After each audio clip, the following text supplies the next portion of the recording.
Welcome, families, to our One School, One Book reading program for March's Reading Month. This month we want to share a book with all families called No Talking by Robert Clemens. And the reason for this is just to enjoy a reading together as a whole school, as a whole community. Today I am going to read you chapters 1 and 2. Chapter 1, Zipped. Dave Parker was in the middle of his 4th hour of not talking. He was also in the middle of his social studies class on a Monday morning in the middle of November. And Laketon Elementary School was in the middle of a medium-sized town in the middle of New Jersey. There was a reason Dave was in the middle of his 4th hour of not talking. But this isn't the time to tell about that. This is the time to tell what he figured out in the middle of his social studies class. Dave figured out that not talking is extra hard at school. And the reason? Teachers. Because at 11:35, Mrs. Overby clapped her hands and said, "Class, class, quiet down." Then she looked at her list and said, "Dave and Lindsay, you're next." So Dave nodded at Lindsay and stood up. It was time to present the report about India.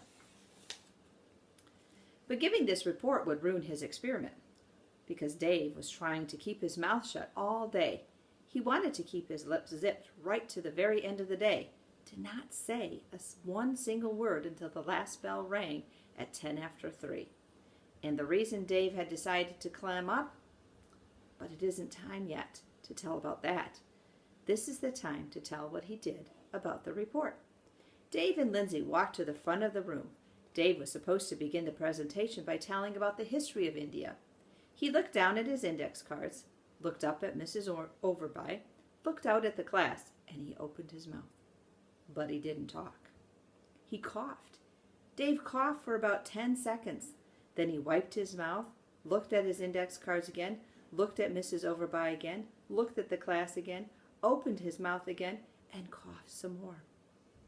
He coughed and coughed and coughed until his face was bright red and he was all bent over. Lindsay stood there feeling helpless.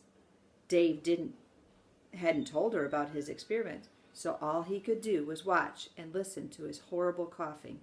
Lindsay's opinion of Dave had never been high, and it sank lower by the second.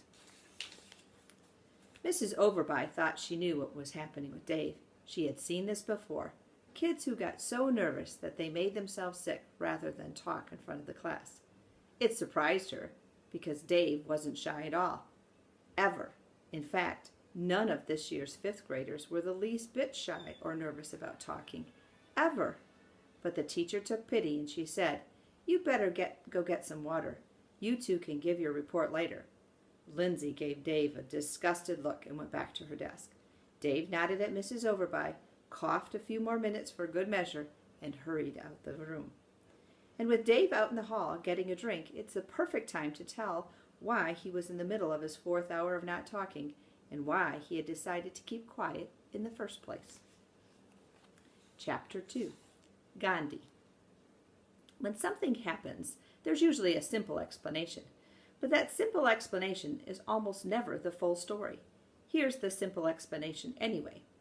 Dave had decided to stop talking for a whole day because of something he'd read in a book. See? Very simple, very clear, but it's not the whole story. So here's a little more. Dave and a partner had to prepare a report on India. Not a long one, just some basic facts. Something about the history, something about the government, something about the land, something about the industry, something about the Indian people and their culture. 5 minutes or less. Dave's report partner was Lindsay Burgess, and neither one of them was happy about that. There were some boy-girl problems at Laketon Elementary School, but this isn't the time to tell about that. Even though Dave and Lindsay had to give their report together, they both agreed that they did not want to prepare it together. So they just divided the topics in half and each worked alone. Dave was a good student, and he had found 2 books about India. He had checked them out of the library. He hadn't read both books, not completely. He wasn't that good of a student, but he had read parts of both books. Dave thought the most interesting section in each book was the part about how India became independent, how the country broke away from England to become a free nation, sort of like the United States did. And Dave thought the most interesting person in the story of India's independence was Mahatma Gandhi. Dave was amazed by Gandhi. This one skinny little man practically pushed the whole British army out of India all by himself. But he didn't use weapons or violence. He fought with words and ideas. It was an incredible story, all of it true. And in one of the books, Dave read this about Gandhi. For many years, one day each week, Gandhi did not speak at all. Gandhi believed this was a way to bring order to his mind.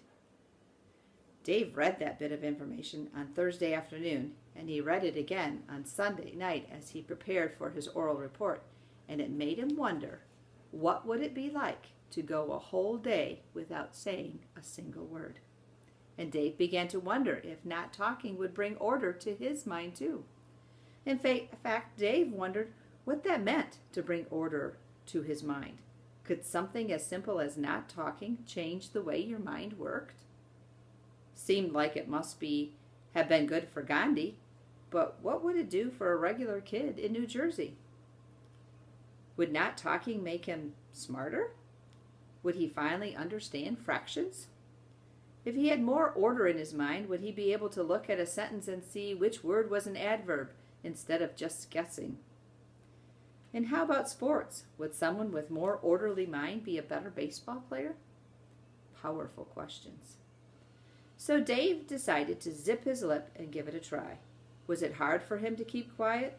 You bet, especially at first, like when he got to the bus stop, where his friends were arguing about why the Jets had lost to the Patriots. But Dave had learned quickly that by nodding and smiling, by frowning and shrugging, by shaking his head, by giving a thumbs up or a high five, or even by just putting his hands in his coat pockets and turning away, not talking was possible. And by the time he'd ridden the bus to school, Dave had gotten pretty good at fitting in without speaking up. There. That explains what's going on a little better. And it's probably enough, at least for the moment. But there's more. There's always more. And now we're back in class on Monday with Dave, who got through the rest of social studies without saying a word, and when the bell rang at the end of the period, it was time for 5th grade lunch. More than 125 kids began hurrying toward the cafeteria, and by the time they got there, the 5th graders were already talking like crazy, all except one. Thank you, and I hope you enjoy the next chapters.